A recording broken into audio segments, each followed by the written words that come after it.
जय हिंद दोस्तों। एक लड़की है जो हरियाणा का ये केस है। ये इतना दर्दनाक केस है, बहुत दुखद ही केस है जो एक देश पे, अपने देश में ऐसा नहीं होना चाहिए। लेकिन ऐसा बहुत से ऐसा केस आता रहा है अपने देश में जो कि लड़कियां अपने देश में सुरक्षित नहीं है। ऐसे ऐसे जो मामले आते हैं जिस हिसाब से लगता है कि शायद लड़कियां इस देश में सुरक्षित नहीं है, या उनको सुरक्षा ऐसे कैसे दिया जाए कि वो सुरक्षित हो। क्योंकि 18 साल की एक लड़की मनीषा, जो एक प्ले स्कूल की टीचर थी, जैसे मतलब छोटे बच्चे जो 1-2 साल के बच्चे होते हैं, उनको सिखाने खिलाने का जो स्कूल बना होता है, जिसमें उनको इसमें बच्चों को रहने के लिए कैसे बैठा जाए, कैसे क्या किया जाए, खेलने के बस वो स्कूल है, वो उसकी टीचर थी जो स्कूल गई थी। स्कूल से जाने के रास्ते में से ही वो गायब थी। उसके अब फिर कुछ दिनों बाद जैसे कुछ एक जो सीसीटीवी में दिखा रहा है कि स्कूल जा रही, लेकिन स्कूल से जाने के बाद फिर वो अपने रूम पे यानी घर पे नहीं आई। इसीलिए दौरान वो गायब हुई, और गायब होने के बाद कुछ देर बाद या कुछ देर बाद एक लड़का देखता है कि खेत में एक लाश पड़ी है। उसी लाश में सब लोग देखने जाते हैं कि लाश है किसका, तो लाश मनीषा का ही निकलता है। जिसमें पुलिस ये देखती है और पुलिस इसको रिपोर्ट देती है। पुलिस इस केस को हैंडल करती है। पुलिस ये रिपोर्ट देती है कि मनीषा ने सुसाइड किया है, जो कीटनाशक दवा खाने से मनीषा का मौत हुआ है। और पोस्टमार्टम रिपोर्ट भी आया कि नहीं, इसमें कोई रेप का एंगल नहीं है, जो एक कीटनाशक खाने से ही ये मौत का एंगल आ रहा है।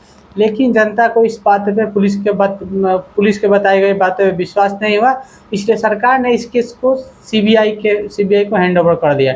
सीबीआई इस केस को जांच कर रही है और देख रही है कि इसमें क्या एंगल है। छोटे छोटे पॉइंट्स को लेके सीबीआई का केस को जांच कर रही है। इसमें देखते हैं कि सीबीआई क्या निकालती है, क्योंकि सीबीआई ऐसी है जो गड़े गड़े मुर्दे उखाड़ देगा। सीबीआई सही से जांच करे तो अगर सीबीआई बिक जाएगी तो फिर इस केस का कोई निष्कर्ष नहीं निकल पाएगा।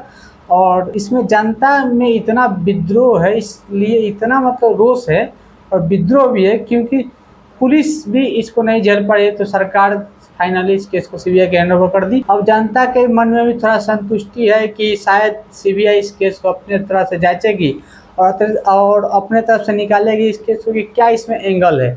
अब देखते हैं कि इस केस का अपडेट क्या आता है। क्योंकि देखिए, एक लड़की और भारत का जो जनसंख्या में लड़कियों का अनुपात कम है लड़कों से, फिर भी एक लड़की जो टीचर होते हुए, मान लीजिए वो पढ़ी लिखी लड़की थी, तो उसके साथ ऐसा हो चुका है।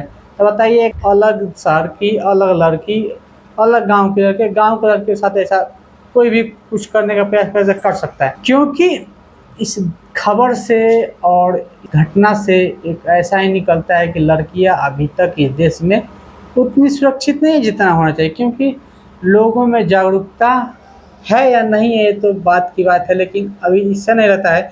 लेकिन अब इस केस का फाइनल रिपोर्ट नहीं है, क्योंकि पुलिस कह रही है कि इसका जो मौत हुआ है कीटनाशक खाने से हुआ है और ये सुसाइड का मामला है। क्योंकि जनता इसे विश्वास नहीं कर रही है कि नहीं, सुसाइड का मामला नहीं है। ये बोले कि रेप का मामला, जनता इसको रेप के एंगल से देख रही थी। तो जैसे एम्स में भी इसका पोस्टमार्टम मनीषा का 3 बार हुआ, लेकिन 3 बार में कुछ अभी अपडेट नहीं आया इसका। लेकिन कुछ पुलिस बता रही है कि नहीं, कि इसमें जो उसका पोस्टमार्टम रिपोर्ट में कीटनाशक ही आया है। लेकिन पुलिस शायद इस बात को छुपा रही है, क्या कर रही है, इसे अलग से कुछ जो अपडेट आएगा सीबीआई जो निकालेगी उसके बाद में हम आपके बीच लेके आएंगे।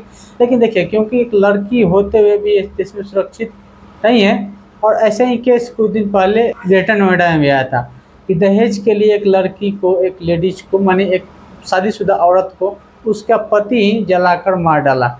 जब उसका जब केस आया, जब वीडियो एक सामने आया और लड़के ने कहा कि पापा ने मार दिया मम्मी को, तब उस केस का पूरा एंगल निकल गया, उसका छानबीन हुआ तो उसको हिरासत में लिया गया है। जबकि उस लड़की का बहन इस पर केस की, इसका इंक्वायरी की, इसका अपडेट पुलिस को दिया था, पुलिस ने इसको पकड़ा था।